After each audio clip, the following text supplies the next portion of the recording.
திருச்சி மாவட்டம் லால்குடி திமுக எம்எல்ஏவை புறக்கணித்து விடியா திமுக அமைச்சர் KN நேரு லால்குடி பகுதியில் ஆய்வுக்கு சென்றதால் தனக்குத்தானே மரணச் செய்தியை அறிவித்து அந்த எம்எல்ஏ திமுகவின் உட்கட்சி பூசலை அம்பலப்படுத்தி உள்ளார். லால்குடி வட்டாட்சியர் அலுவலக வளாகத்தில் புதிய வட்டாட்சியர் அலுவலகம் மற்றும் சார் பதிவாளர் அலுவலகம் கட்டுவதற்கான இடங்களை நேரில் சென்று பார்வையிட்டதாக அமைச்சர் KN நேரு தமது முகநூல் பக்கத்தில் செய்தி வெளியிட்டிருந்தார். இந்த நிகழ்ச்சிக்கு லால்குடி எம்எல்ஏ அழைக்கப்படாததால் அந்த பதிவின் கீழே சென்று லால்குடி திமுக எம்எல்ஏ சவுந்தரபாண்டியன் தனது அதிருப்தியை வெளிப்படுத்தும் வகையில் ஒரு கருத்தை பதிவிட்டார். லால்குடி சட்டமன்ற உறுப்பினர் சவுந்தரபாண்டியன் இயற்கை எய்திவிட்டதால் லால்குடி தொகுதி காலியான இடமாக அறிவிக்கப்பட்டது என அமைச்சர் பதிவின் கீழ் பதிவிட்டு திமுகவின் உட்கட்சி பூசலை அம்பலப்படுத்தி உள்ளார்.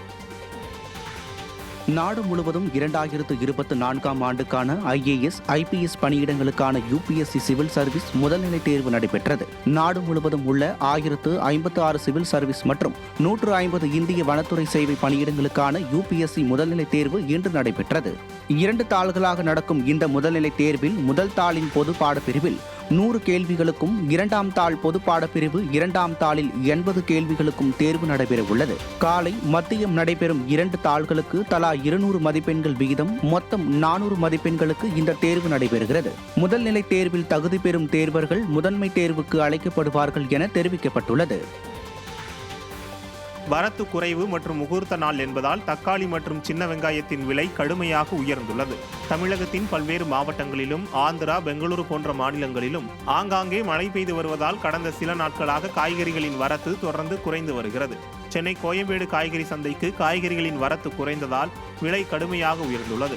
அதன்படி மொத்த விற்பனையில் 1 கிலோ தக்காளி 60 ரூபாய்க்கும், சில்லறை விற்பனையில் 80 ரூபாய்க்கும், 1 கிலோ பீன்ஸ் 180 ரூபாய்க்கும், சில்லறை விலையில் 1 கிலோ 200 ரூபாய் முதல் 220 ரூபாய் வரைக்கும் விற்பனை செய்யப்படுவதாக வியாபாரிகள் தெரிவித்துள்ளனர்.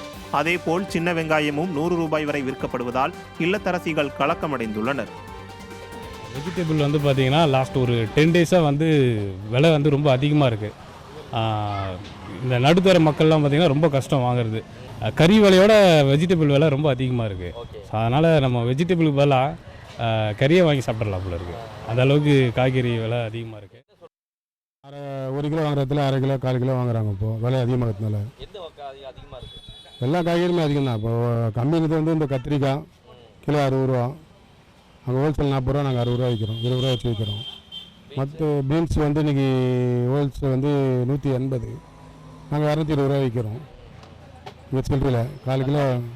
தக்காளி 2 நாளைக்கு முன்னாடி கிலோ 60 ரூபா விற்றுது, இன்றைக்கி 80 ரூபா தக்காளி. பீன்ஸ் 230 ரூபா விற்கிது. எல்லாமே காய் விலை ரொம்ப ஹெவியாக இருக்குது. அதனால் விலைவாசி ரொம்ப ஜாஸ்தியாக இருக்கிறதால ஒன்றுமே எங்களால் பண்ண முடியல. சரிங்களா, வியாபாரம் ரொம்ப பாதிக்குது. எங்களால் லாபமும் இது பண்ண முடியல. 3 பேர் நாங்கள் வியாபாரத்துக்கு ஆள் போட்டிருக்கோம். அவங்களுக்கும் சம்பளம் கொடுக்க முடியல, எங்கள் லாபம் எடுக்க முடியல. ரொம்ப விலைவாசி ரொம்ப ஜாஸ்தியாக இருக்குது சார்.